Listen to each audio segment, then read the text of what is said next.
Halo Urbaner, bertemu lagi bersama saya, Johnson. Kali ini saya akan membawakan sebuah alur film yang berjudul Snowpiercer yang rilis pada tahun 2013.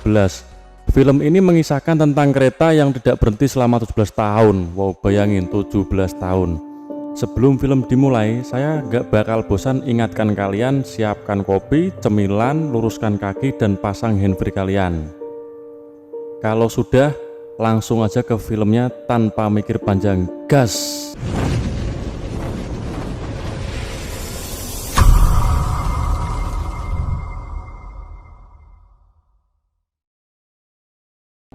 Film ini bercerita tentang saat manusia di bumi sudah hampir semuanya punah. Seluruh permukaan bumi sudah ditutupi oleh salju yang turun terus-menerus.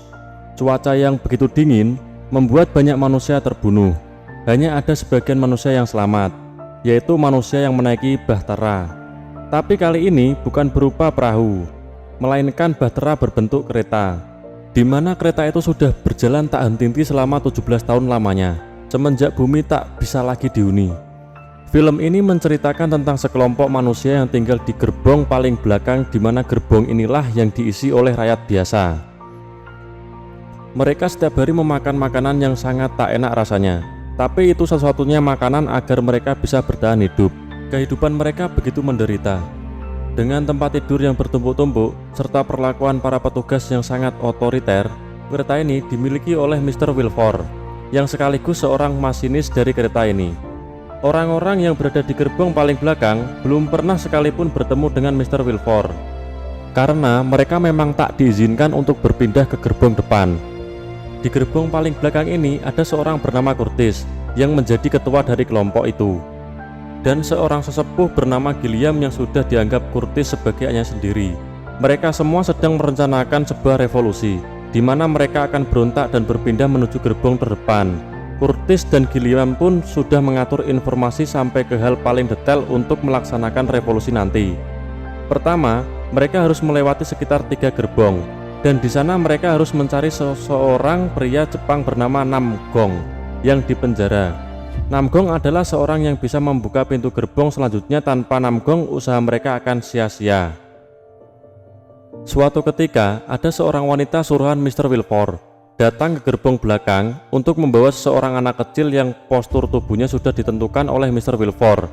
Jelas saja hal itu membuat Curtis semakin ingin melakukan revolusi. Bukan hanya Curtis, tapi sebagian besar mereka yang ada di gerbong belakang memang menginginkan revolusi.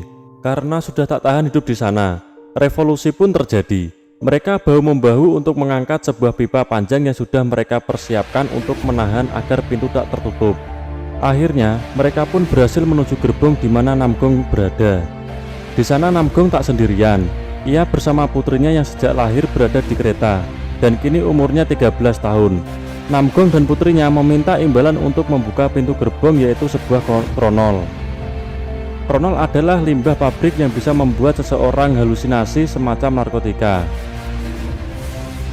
Akhirnya mereka semua menyepakati hal itu. Pintu gerbang pertama Namgong buka, tapi di sana tak ada siapapun. Orang-orang sudah melarikan diri ke depan. Tak lama kemudian, sinar matahari dari luar masuk ke dalam bahtera itu melalui jendela. Di luar sana mereka melihat keadaan daratan yang sudah lama tak mereka lihat. Di luar masih beku, salju masih saja turun dan menutupi semuanya. Tak ada yang tersisa di sana. Hanya terlihat sebuah peradaban di mana dulu manusia hidup, kemudian gerbong kedua dibuka. Di situ tempat makanan yang setiap hari mereka makan diproduksi. Ternyata makanan itu berasal dari sampah dan sebagian ikan busuk yang kembali diolah. Jelas hal itu membuat Curtis makin murka akan apa yang terjadi. Sekarang mari kita lihat gerbong selanjutnya. Kali ini Namgong agak kesulitan membuka pintunya. Saat pintu terbuka, ternyata banyak orang bertopeng lengkap dengan senjata masing-masing. Di belakangnya ada wanita yang memerintahkan, sebut saja ia Mawar. Baku hantam pun dimulai. Saat semua telah usai, Mawar disandera oleh Curtis dan ia berjanji akan membantu Curtis untuk sampai ke gerbong depan, di mana Mr. Wilford berada. Kemudian perjalanan kembali dimulai. Tak semua orang ikut ke gerbong selanjutnya, hanya beberapa orang saja. Saat pintu dibuka, kita diperlihatkan gerbong itu penuh dengan tanaman hijau. Keadaan di sana begitu jauh berbeda dengan gerbong di mana Curtis dan kaumnya tinggal.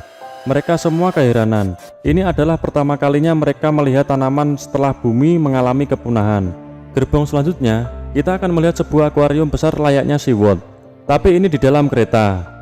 Semua terpesona dengan apa yang mereka lihat. Di sana ada sebuah restoran yang hanya buka 2 kali setahun dan hanya menghidangkan sushi.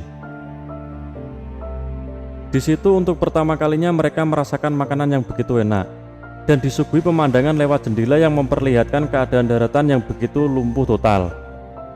Semua ditutupi oleh es, semua membeku, tak ada seorang pun manusia yang bisa bertahan di luar sana. Perjalanan kembali dimulai. Di gerbong ini kita diperlihatkan tempat jaga hewan untuk pasokan makan di kereta itu. Sekarang kita beralih ke gerbong selanjutnya. Di sini ada sebuah sekolahan di mana anak-anak dididik. Mereka semua begitu memuja Wilford layaknya Tuhan. Beberapa tahun sebelumnya, ada beberapa orang melarikan diri dari kereta dan akhirnya membeku. Anak-anak, Curtis dan lainnya pun diperlihatkan hal itu. Di luar memang sangat berbahaya bagi siapapun yang menginjakan kakinya. Mari kita lanjutkan perjalanan ke gerbong selanjutnya. Di sini terdapat kamar-kamar mewah yang mungkin saja pesanan orang-orang kaya. Di gerbong selanjutnya, ada restoran bintang 5 lengkap dengan makanan mewahnya.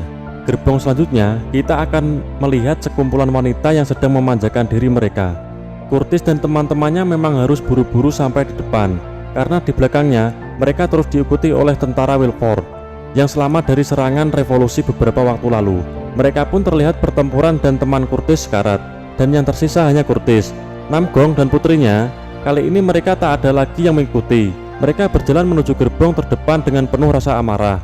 Gerbong selanjutnya isinya adalah sebuah klub malam yang penuh dengan orang-orang yang sedang berpesta. Setelah perjalanan yang panjang, akhirnya Curtis dan Namgong pun sampai di mana mesin kereta itu berada. Hanya satu pintu lagi yang harus dibuka untuk bertemu dengan pemilik bahtera kereta ini, yaitu Mr. Wilford. Tapi Namgong tak mau membuka pintu itu. Namgong malah ingin membuka pintu keluar kereta. Jelas saja Curtis tak mau. Namgong yakin betul kalau salju di luar semakin meleleh. Saat Namgong hendak meledakkan pintu keluar, seorang wanita datang dari pintu Wilford dan menembak Namgong. Kemudian wanita itu mempersilahkan Curtis untuk bertemu dengan Mr. Wilford. Dan inilah gerbong terdepan dari bahtera kereta ini, di mana kereta ini dikendalikan oleh seseorang berambisi besar bernama Mr. Wilford. Di sana mereka berbincang-bincang. Tak disangka, akhirnya Wilford menceritakan semua. Revolusi yang dilakukan oleh Curtis dan teman-temannya sebenarnya adalah rencana Wilford bersama teman-temannya yang hidup bersama Curtis di gerbong paling belakang, yaitu Gilliam.